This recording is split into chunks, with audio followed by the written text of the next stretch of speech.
Hi friends, எப்படி இருக்கீங்க? இந்த மாதிரி சிலர்கிட்ட போய் எப்படி இருக்கீங்கன்னு நான் கேட்டேன்னு வச்சுக்கோங்களேன், ஏதோ இருக்கேன்ப்பா, லைஃப் எப்படியோ ஓடுது அப்படின்னு அழுத்துக்குவாங்க. அதுக்கு காரணம் என்ன தெரியுமா?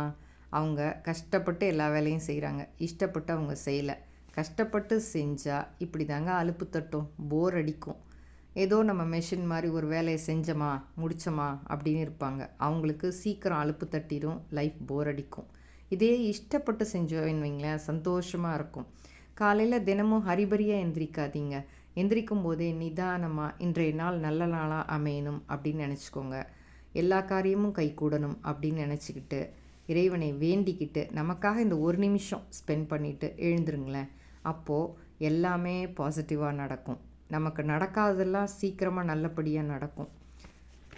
நம்ம ஏதாவது தப்பாக பண்ணிட்டோன்னு வைங்களேன், அடடா இதை தப்பாக பண்ணிட்டோமே, இன்னும் கொஞ்சம் கரெக்டாக பண்ணியிருந்தா இந்த ஒர்க் இன்னும் நல்லா சூப்பராக முடிஞ்சிருக்குமோ அப்படின்னு சில சமயம் நம்மளை நாமே யோசிச்சுக்கிறோம் இல்லையா? அதே மாதிரி அந்த ஏதாவது ஒரு ஒர்க்கை நம்ம கரெக்டாக பண்ணிட்டோம்னா நம்மளை நாமே தட்டி கொடுத்துக்கவும் பழகிக்கணும்.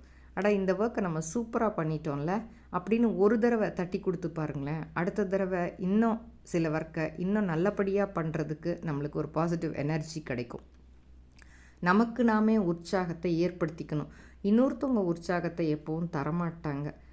நமக்கு நாமே உற்சாகத்தை ஏற்படுத்திக்கணும்னா அதுக்கு சலிப்பு தட்டாது. எப்போவுமே நிறைய சாதிக்கலாம், நிறைய வெற்றிகளை குவிக்கலாம். நம்மளே உலகிற்கு அறிமுகப்படுத்தி கொள்ளலாம். உலகம் உன்னை அறிவதை விட உன்னை உலகிற்கு அறிமுகம் செய்து கொள். இது டாக்டர் அப்துல் கலாம் ஐயாவோட பொன்மொழி. இந்த பொன்மொழியை நம்மளும் கொஞ்சம் யோசிப்போம், சிந்திப்போம். இதை சிந்தனை செஞ்சோன்னா நமக்கு வெற்றிகள் குவியும். அன்புடன் சாய்.